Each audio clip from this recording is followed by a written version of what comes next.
o rei o res.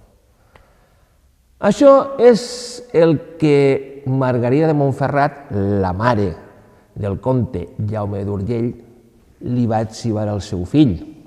Això és, segons el drama de Frederic Soler, Serafí Pitarra, escrit en 1866, o rei o res. Era a dir, o ets rei o què fem si no ets rei? Doncs si no ets rei, el desastre. Bé, això és la dissort de Jaume d'Urgell, comte d'Urgell, descendent per via masculina legítima del rei Alfons el Benigne, Alfons III el Benigne, bé, tercer de la línia masculina dels comtes de Barcelona i reis d'Aragó. Bé, anem a veure. Ell havia d'haver estat rei, teòricament a la mort del seu cunyat Martí l'Humà, però no va passar així. Va morir el rei dissortadament Martí l'Humà no va tindre descendents legítims i, per tant, en aquell interregne que se va obrir després de la mort en maig de 1410 del rei Martí I l'Humà, doncs no va tindre possibilitats de regnar.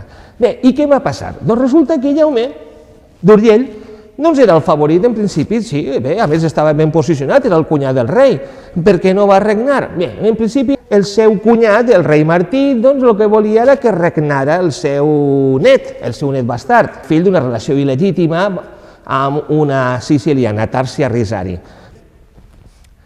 Bé, l'altre individu o personatge del moment era un senyor del qual enguany complint el 600 aniversari de la seva mort, ni més ni menys que en aquell moment era Benet XIII. Benet XIII, el papa Benet XIII, avui dia considerat antipapa, és a dir, el papa Luna, el que es va refugiar a Peníscola i va morir i que Peníscola ara vol, en aquell 2023, vol reivindicar. Bé, doncs diguem que Jaume d'Urgell no li feia gràcia al papa, i el va condenar.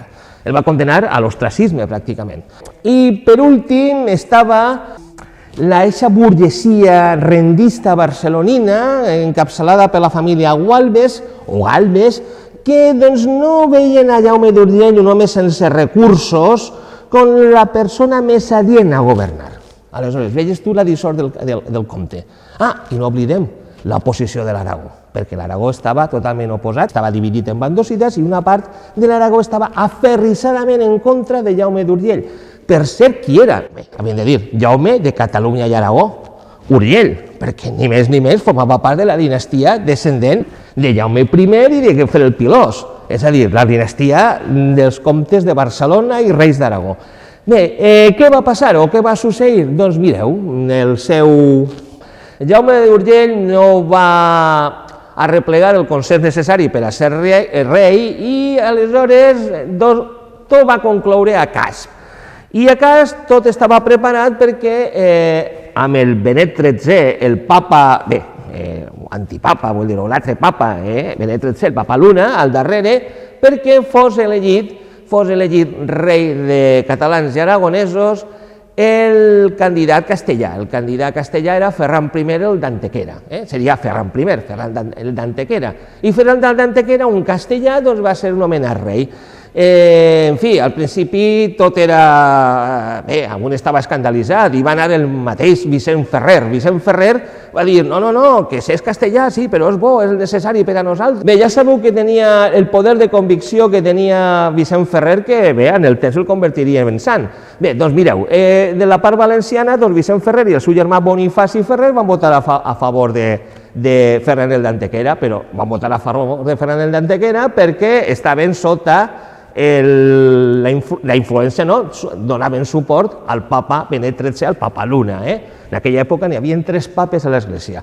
Bé, la qüestió és que Jaume d'Urgell se troba sense res, s'havia gastat també un dineral en intentar organitzar la seva candidatura i Jaume d'Urgell al final què va passar? Doncs el que li va dir sa mare, Margarida de Montferrat, o rei, fill, o rei o res, i es va rebel·lar, però amb tan mala sort, o no tan mala sort, amb la dissort, però això seria el dissortat, de perdre aquella guerra i de passar-se la resta de la seva vida tancat en presó, primerament a Castella, fins que va ser tancat finalment al castell de Xàtiva. I el castell de Xàtiva va morir en 1431 i va ser soterrat a l'església de Sant Francesc de Xàtiva. Ja en el segle XX, doncs, les seues despulles van ser traslladades de nou, les suposades despulles d'ell van ser traslladades de nou al castell de Xàtiva, a la capella del castell de Xàtiva. I allà, al castell de Xàtiva, resten les despulles de qui va poder ser rei dels valencians, de tots els catalans i de l'Aragó, i que, dissortadament, per a ell, no ho va poder ser.